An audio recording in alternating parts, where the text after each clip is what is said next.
ప్రణవధ్యాన వీక్షకులకు నమస్కారం. ఈరోజు మీకు నేను ఈ వీడియోలో జిల్లెలగూడలోని 500 ఏళ్ల పైగా పురాతన ఆలయమైన మత్స్య అవతార కళ్యాణ వెంకటేశ్వర స్వామి ఆలయం గురించి వివరించబోతున్నాను. హైదరాబాదులోని జిల్లెలగూడలో ఉన్న వెంకటేశ్వర స్వామి ఆలయంలో అనేక విశిష్టతలు ఉన్నాయి. 500 ఏళ్ల పైగా పురాతనమైన ఆలయంలో మూల విరాట్ ప్రత్యేక శైలి మరియు రూపంలో ఉంటాడు. అధిష్టాన దేవత మత్స్య అవతార విష్ణువు. వెంకటేశ్వరుని శరీరం మరియు తల లింగం రూపంలో ఉంటుంది. మూల విరాట్ హిందూ మతం యొక్క అద్వైత తత్వశాస్త్రం మరియు శైవ మతం మరియు వైష్ణవ మతం యొక్క ఐక్యత మరియు సమగ్రతను సూచిస్తుంది. అందుకే ఈ ఆలయాన్ని హరిహర క్షేత్రం అని కూడా అంటారు. ఈ ఆలయానికి గల మరో ప్రాముఖ్యత ఏమిటంటే ఆలయ ప్రధాన దైవం స్వయంభూ విగ్రహం. ఎవరు విగ్రహాన్ని ప్రతిష్ఠించలేదు, కానీ భూమి నుంచి ఉద్భవించింది. జిల్లెలగూడ వెంకటేశ్వర స్వామి యొక్క గొప్ప ప్రాముఖ్యత ఏమిటంటే ఆలయ ప్రవేశం ఉత్తర దిశలో ఉంది. భక్తులు ఉత్తర ద్వారం నుండి విష్ణు ఆలయాలను సందర్శించే ఏకైక సందర్భం వైకుంఠ ఏకాదశి. దీనిని వైకుంఠ ద్వార దర్శనం అంటారు. కానీ ఆలయం ఉత్తర దిశలో ఉంది. భక్తులు ప్రతిరోజు ఉత్తర ద్వారం నుండి వెంకటేశ్వర స్వామిని దర్శించుకోవచ్చు. ధనుర్మాసం వైకుంఠ ఏకాదశి, ప్రతి మాసంలో శ్రావణ నక్షత్రం నాడు ఊంజల్ సేవ, వైశాఖ మాసంలో 9 రోజుల బ్రహ్మోత్సవాలు, మహాశివరాత్రి మరియు శయన ఏకాదశి వెంకటేశ్వర ఆలయంలోని ప్రధాన ఉత్సవాలు. ఈ ఆలయం ప్రాముఖ్యత గురించి ఈ ఆలయ ముఖ్య అర్చకులైన బొల్లూరి రాఘవాచార్యులు గారు ఏం వివరించారో వారి మాటల్లోనే విందాం. గురించి ఒక ప్రాముఖ్యత ఈ గుడి జిల్లాలో కూడా వెంకటేశ్వర స్వామి దేవస్థానం మత్స్యావతార వెంకటేశ్వర స్వామి అంటారు. అయితే ముందుగా ఈ దేవాలయంలో మనకు మధ్యలో కనిపించే ఆ వెంకటేశ్వర స్వామి వారి విగ్రహము మనకు స్వయంభూగా లభించింది. అంటే 2వ ప్రతాపరుద్రుని కాలంలో స్వామివారు స్వయంభూగా వెలిసినట్లుగా చింత చెట్టు త్వరలో వెలిసినట్లుగా మనకు తెలుస్తుంది. అయితే ముందుగా ఉన్నప్పుడు ఈ పక్కల అమ్మవారు లేరు. అయితే తర్వాత ఇంకా ప్రతాపరుద్రుని కాలంలో ఉన్న తర్వాత ఇంకా ఆయనను అల్లావుద్దీన్ ఖిల్జీ కాలంలో ఢిల్లీకి బందీగా పట్టుకపోయిన సమయంలో ఏంటంటే ఇంకా ఆయన అక్కడనే చనిపోతాడు. ఇంకా మెల్లమెల్లగా మన దేశంలోకి ఇంకా మహమ్మదీయులు పూర్తిగా ఇక్కడ ఈ హైదరాబాద్ సంస్థానాన్ని వాళ్ళు ఆక్రమించుకుంటున్న రోజులు. అయితే ఇక్కడ ఉండే భక్తులు ఏం చేస్తారంటే ఇక్కడ స్వామివారిని కూడా వాళ్ళు మొత్తం దేవాలయాలన్నీ ధ్వంసం చేసుకుంటూ వస్తారు. కాబట్టి ఈ దేవాలయాన్ని కూడా ధ్వంసం చేస్తారని స్వామివారిని తీసుకెళ్ళి ముందర అక్కడ ఒకటి బావి ఉన్నది ఆంజనేయ స్వామి గుడి పక్కల, అందులో కోనేరు. అది ఇప్పుడు కోనేరు అంది, అది ఒకప్పుడు అది మోట బావి. అది అప్పుడు వ్యవసాయం చేసుకునే బావి. దాంట్లో స్వామివారిని ఉంచేస్తారు. ఉంచిన తర్వాత ఇంకా 1766 సంవత్సరంలో ఇక్కడికి చందులాల్ జైస్వాల్ అని ఒక వస్తారు. వారు ఈ నిజాం నవాబుల వద్ద ఆ కాలంలో ఉండే నిజాం నవాబుల వద్ద ఇక్కడ పనిచేస్తూ అతడు ఈ ప్రాంతాన్ని జాగీర్దార్గా చూసేవాడు అనమాట. అయితే ఇక్కడికి వచ్చినప్పుడు ఇక్కడ ఉండే భక్తులు ఏం చెప్తారంటే ఇక్కడ స్వామివారు బావిలో ఉన్నారు అంటే వాళ్ళ మాటలని కొంతమంది సేవకుల సహాయంతో స్వామివారిని బయటకు తీసి ఇక్కడ ప్రతిష్ట చేస్తారు. అయితే ఇక్కడ మనకు చిన్న లక్ష్మీదేవి గుడి అప్పుడు ఆ కాలంలో ఉండేది ఇక్కడ. అయితే ఇప్పుడు అది వేణుగోపాల స్వామి గుడి ఉంది. అయితే ఏమైందంటే ఆయనకు ఆర్థికంగా చాలా బాగైంది. చిన్న స్టేజ్ నుంచి ఆయన కోటీశ్వర స్థాయికి ఎదిగిన తర్వాత ఆయన ఏంటంటే నాకు ఇంత సంపద వచ్చింది లక్ష్మీదేవి అమ్మవారి నుంచి అని చెప్పి ఇంకా అక్కడ అమ్మవారికి ఇక్కడ స్వామివారికి కూడా అన్ని బంగారు ఆభరణాలు బంగారు అవన్నీ తయారు చేసి పెడతారు.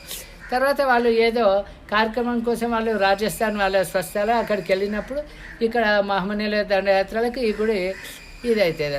అయితే వాళ్ళు దండయాత్ర చేసి ఇంక ఇక్కడ ఉండే మొత్తం బంగారు అన్నీ ఎత్తుకపోతారు. ఎత్తుకపోయేటప్పుడు ఈ గుడి డెవలప్ కావడానికి కారణం లక్ష్మీదేవి గుడి అని చెప్పి ఆ విగ్రహం మొత్తం ధ్వంసం చేసిపోతారు. తర్వాత ఆయన వచ్చి చందులాలు జైస్వాల్ ఇక్కడికి వచ్చి అయ్యో నేను ఇంత చేస్తే ఇట్లా ఇది అయిపోయింది అని చాలా బాధపడిపోతాడు. స్వామివారు వచ్చిందే అమ్మవారి కోసం ఇక్కడ పక్కన ఇద్దరు అమ్మవారిని ప్రతిష్ట చేస్తారు. అయితే తర్వాత వారికి సంతానం చాలా తక్కువ అనమాట. అందుకోసం సంతానం కోసం అందరూ ఎవరు కూడా సంతానం కోసం బాధపడకూడదు అనే ఉద్దేశంతో అక్కడ సంతాన వేణుగోపాల స్వామిని నిర్మించడం జరిగింది. అంటే లక్ష్మీదేవి ఉండే స్థానంలో వేణుగోపాల స్వామిని పెట్టడం జరిగింది. ఇంకా కింద దశావతారాలు ఉన్నవి. ఇది ఒకప్పుడు ఇంకా చాలా కార్యాలయాలు ఉండేది. అయితే క్రమక్రమంగా ఇక్కడ చుట్టూ జనసమర్థ ఏర్పడడం వల్ల ఇక్కడ అంతా దాతల సహాయంతో గుడిని ఇట్లా పునర్నిర్మించడం జరిగింది. ఇది గుడి పాతదే కానీ మెల్లమెల్లగా ఒక్కొక్కటి మెల్లగా మళ్ళీ డెవలప్ చేసుకుంటూ వస్తున్నాం. అయితే ఈ చెట్టు 750 సంవత్సరాల క్రితం చెట్టు, 3 కొమ్మల చింత చెట్టు అంటారు ఇది. అయితే ఈ 3 కొమ్మలకు కూడా ఒక్కొక్క శాఖకు ఒక్కొక్క ఇది రకమైన చింతకాయలు ఉంటాయి. ఆ చింతకాయలకు ఒక్కొక్క టేస్ట్ ఉంటుంది. ఒకటి పుల్లగా, ఒకటి వగరు, ఒకటి తీయగా ఉంటాయి. ఇంకా అక్కడ ముందర ఆంజనేయ స్వామి గుడి పక్కన కదంబ వృక్షం ఉంది. ఆ కదంబ వృక్షాన్ని చిన్నప్పుడు అది కాశీ నుంచి తెచ్చి నాటిన ఇదనమాట. అప్పుడు చిన్న మొలక లేకుండా ఇప్పుడు పెద్దగా అయిపోయింది ఈ చెట్టు. అయితే ఇక్కడ కార్యక్రమాలు బాగానే జరుగుతుంటాయి. అంటే బ్రహ్మోత్సవాలు ఉంటాయి ఎప్పుడు కానీ వైశాఖ మాసంలో శుక్లపక్ష అష్టమి సాయంకాలం నుంచి ఇంకా మళ్ళీ బహుళపక్షంలో తదే వరకు అయితే 10 రోజులు బ్రహ్మోత్సవాలు ఉంటాయి. తర్వాత దసరా నవరాత్రులు. ఎప్పుడు అండి బ్రహ్మోత్సవాలు? బ్రహ్మోత్సవాలు ఇప్పుడు ఈ సంవత్సరంలో మే 15 నుంచి మే 23 వరకు ఉంటుంది. మే 15 నుంచి స్టార్ట్ అవుతుంది. ప్రతి సంవత్సరం కూడా వైశాఖ మాసంలో శుక్లపక్ష అష్టమి సాయంకాలం రోజు ప్రారంభమవుతాయి. 10 రోజులు కంటిన్యూగా ఉంటాయి. బ్రహ్మోత్సవాలు ఏం ప్రత్యేకత, ఏం సేవలు అవుతుంటాయి అంటే బ్రహ్మోత్సవాలలో మొదటి 3 దినాలు అధ్యయన సేవలు అంటారు. అధ్యయనోత్సవాలు అంటే ప్రబంధ పారాయణం. అంటే మనకు ఈ వెంకటేశ్వర స్వామికి సంబంధించిన వాళ్ళు భక్తులు రచించిన ప్రార్థనలు, శ్లోకాలు, తమిళ పాశురాలు అవి ఉంటాయి. 3 రోజులు ఇంకా వాటి ఇది ఉండవి. ఆళ్వార్లు రచించిన వెంకటేశ్వర స్వామి వారి యొక్క భక్తులను ఆళ్వార్లు, జీయర్లు అంటారు. వాళ్ళు రచించిన ఏ మంత్రాలకు సంబంధించిన స్తోత్రాలను, పారాయణాలు అవి చేస్తుంటారు ఆ 3 రోజులు. అవి అయిపోయిన తర్వాత ఇక్కడ 4వ రోజు ఇంకా పుట్టమన్ను తేవడం.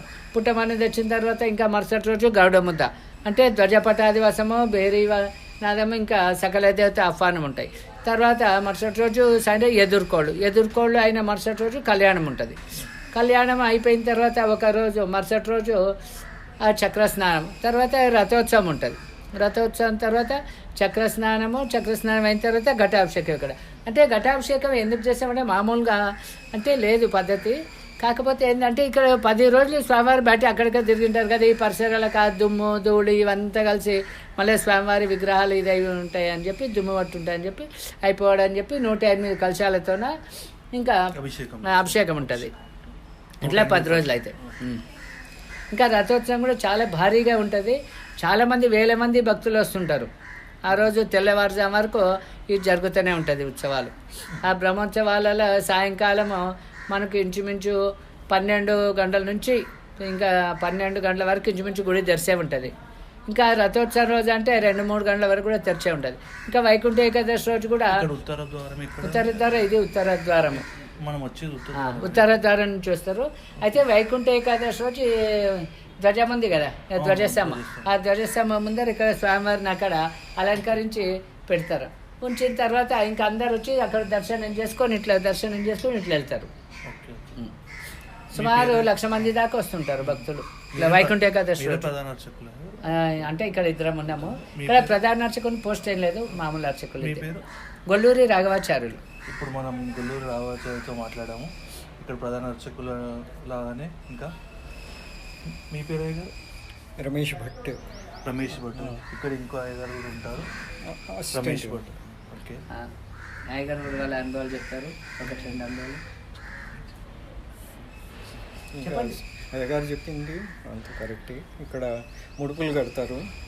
ఇక్కడ ముడుపు పూజలు ఉంటాయి కదా, భక్తులు అదైతే వాళ్ళ కోరికలు తీర్చుకొని పూజలు చేయించుకొని కడతారు, తీరుతాయి కూడా. ఇంక ఇక్కడ శనివారము పల్లకి సేవ కార్యక్రమాలు ఉంటాయి. శుక్రవారం ఉదయము అభిషేకం ఉంటుంది, సాయంత్రము పల్లకి సేవలో కూడా 500-600 మంది దాకా సుమారు పాల్గొంటుంటారు. తర్వాత ఇంకా శ్రీరామనవమి, ఉగాది ఉత్సవాలు, తర్వాత ధనుర్మాసంలో నెలంతా డిసెంబర్ 16 నుంచి గోదాదేవి కళ్యాణం వరకు నెల మొత్తము ఉదయం 4:30 నుంచి మనకు పారాయణం ప్రారంభమవుతాయి. అప్పుడు ధనుర్మాస సేవలు ఉంటాయి. అప్పుడు కూడా చాలా విశేషంగా ఉంటుంది. ఇప్పుడు ఇది దాదాపు ఎన్నేళ్ళ గుడి అంటారు? అంటే ఈ గుడి సుమారు ఒక 400-500 సంవత్సరాల క్రితంది. ఈ గుడి ఎంత 400-500 సంవత్సరాలు. అందుకోసం చెప్పి పైన కట్టడంలో కూడా రాతికి రాయబెట్టి నిలబెట్టి కట్టింది. కానీ వీటికి మధ్యలో అసలుకి ఇదేం లేదు. సిమెంటు లాంటివి కానీ మధ్యలో ఏమైనా ఒకదానికొకటి అటాచ్ ఉండడానికి ఏమీ లేదు. వాళ్ళు ఆ కాలంలో ఆ పెద్ద పెద్ద రాళ్ళు ఇవంతా కూడా రాయి అనిచ్చే కట్టిండ్రు. అయినా కానీ ఎంత వానకాలం వచ్చినా ఎండాకాలం వచ్చినా ఎంత వచ్చినా కానీ కూలిపోకుండా ఇంకా ఇది ఉండడం అంటే చాలా ఇది. ఆ కాలంలో వాళ్ళ పనితనాన్ని మనం ఒకసారి గుర్తుంచుకోవాలి. ఇది గుడికి సంబంధించిన అద్దాల మందిరం. ఇక్కడ కనుక మనం చూసుకున్నట్టయితే ఈ గోడలన్నీ అద్దాలతో అమర్చబడి ఉన్నాయి. చూస్తున్నారు కదా అందమైన కృష్ణుడి పటము, దానిపైన ధర్మపటాల వైకుంఠం యొక్క ప్రతిరూపాలు. ఇక్కడ మీరు చూసుకున్నట్టయితే ప్రతి అద్దం పైన స్వామివారి అవతారాలతో కూడిన విగ్రహాలు ఉన్నాయి.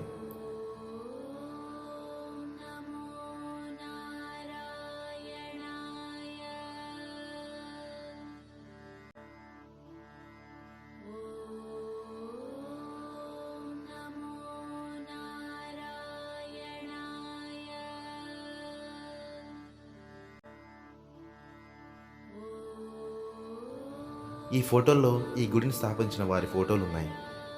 ఈయన టెంపుల్ ఫౌండర్ మహారాజా కిషన్ ప్రసాద్. దాని కింద ఫోటో అయితే మహారాజా చందూలాల్. అప్పట్లో ఈయన ప్రైమ్ మినిస్టర్ ఆఫ్ హైదరాబాద్.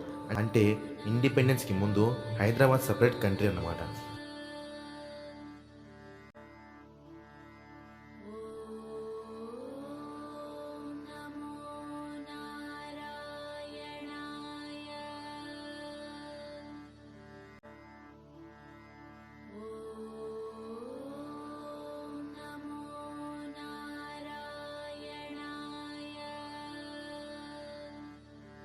ఇది ఆలయ ధ్వజస్తంభం.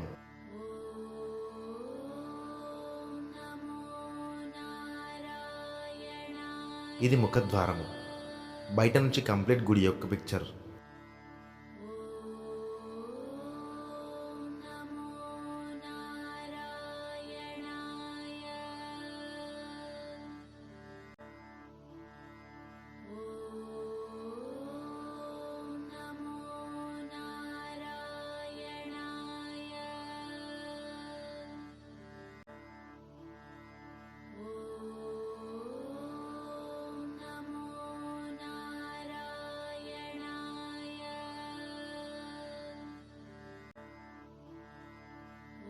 ఇది హనుమాన్ మందిరం.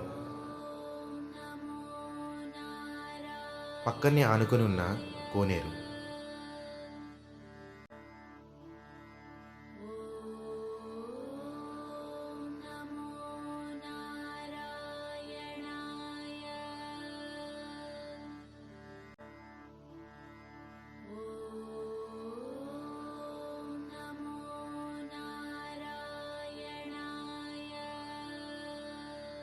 ఇది ఇక్కడ ఉన్న గోశాల.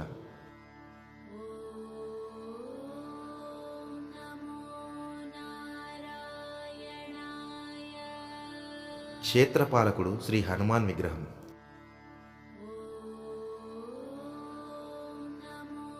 ఇది గుడికి సంబంధించిన రథశాల.